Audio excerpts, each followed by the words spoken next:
I'm a pilot with Ryanair, and we are absolutely furious at his comments yesterday about what he perceives that we do. We cannot describe our anger. It's oh my God, it's made us so livid about it. Let's backtrack a little first, John. The origin, the genesis of this crisis. What caused it in reality? So it's been a combination of factors. Yes, what Ryanair told the press about the leave situation, there is some truth in that. They've made a massive tactical error in how they allocated our leave this year with the change of the calendar year, which just falls upon them by the Irish Aviation Authority. But that has been compounded even worse by the volume of pilots that are leaving. It's unbelievable at the minute. And it's going to get worse. There'll be a lot more people leaving in December, January to other airlines when those airlines take our pilots to start flying next summer for them. We're talking about airlines such as Thomas Cook and Thomson and the charter airlines. Is that what we're talking about, John? Absolutely, yeah. Thompson, now, I understand that in your industry, the attraction of working for Ryanair is that you get a lot of hours very quickly. You learn a lot, but then what many seek to do is move on. How accurate is that? It's very accurate. I mean, Ryanair take on a huge amount of new pilots straight out of flying school, guys that have only ever flown light aircraft before, freshly qualified pilots with as little as 150 hours flying time in actual aircraft. Ryanair takes them on, gives them a fantastic opportunity. But they do that because they need to. They're not doing that out of the will of their heart. They do that because they can offer a lower salary. These guys are desperate to take it. And that's why it works in both parties' interests. And the range of salaries, so that young man or woman with 150 hours suddenly in the cockpit, what might he or she make? And then when you've done your hours and you're a senior captain or whatever the level is, because I'm not asking your salary, I just want to get the range of salaries on Ryanair. It's huge, the range of salaries. I'll explain the recruitment process as well for a new lad out of flight school. He'll join Ryanair. Ryanair will charge him €300 for an interview. This is all on the Ryanair's recruitment website. It's out there.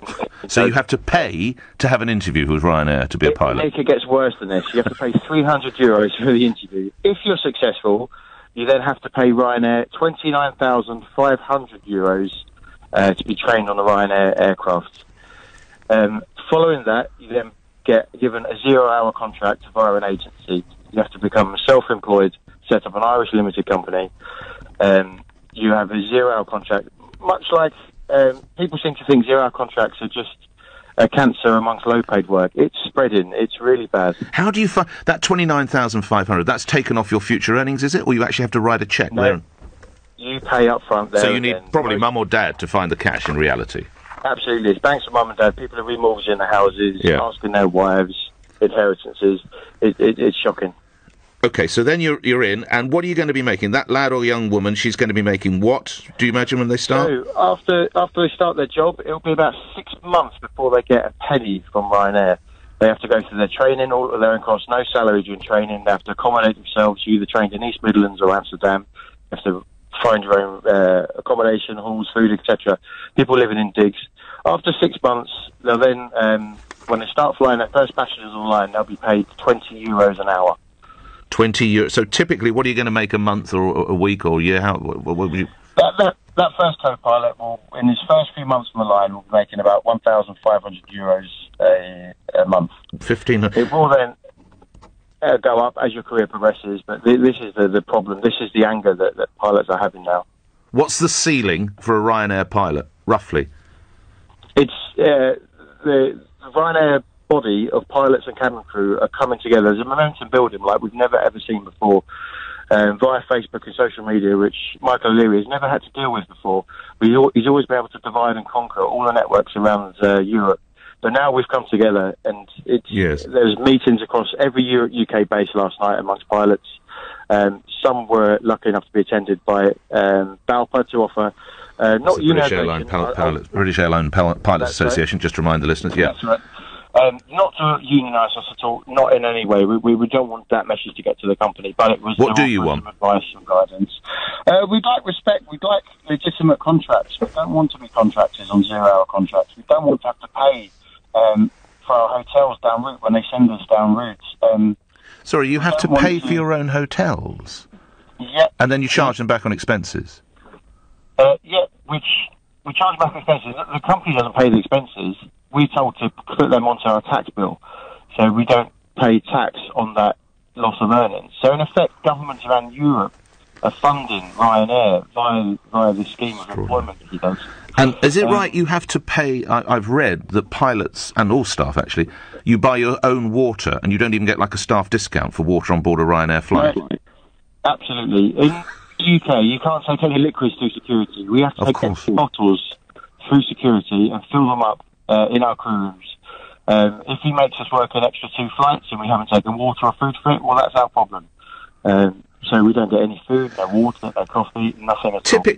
Typically, I would imagine then, John, pilots leave within a couple of... They get their hours and then they're off to Virgin or BA or wherever the heck they can get. They're leaving quicker than that at the minute, and this is his problem. I mean, from various type rating courses, type rank stories is the training we do. From courses, people are leaving, up to, in the first 12 months, people are leaving to other airlines now, and this is causing him a real problem. Obviously, Mr. O'Leary is not here, but he would accuse pilots, so that's you, John, of being precious about themselves, full of their own self-importance. I would challenge any pilot to explain how this is either a difficult job or how anyone, by law, cannot fly more than 18 hours a week could possibly be suffering from fatigue. Oh, this is the nub of the issue for us yesterday, these comments. This 18-hour-a-week comment, he is merely dividing the legal amount of hours we can operate a year, divided by 52 weeks. We don't just do the legal amount of hours flying.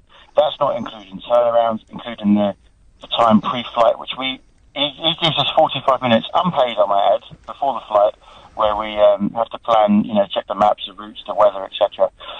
That we invariably are there an hour and a half to 2 hours before, out of our goodwill, unpaid. The turnarounds are unpaid. When we're delayed down routes and you pick up an air traffic slot when the French are on strike and you're stuck on the ground for 2 hours, those pilots and cabin crew are not getting paid by Ryanair for those flights.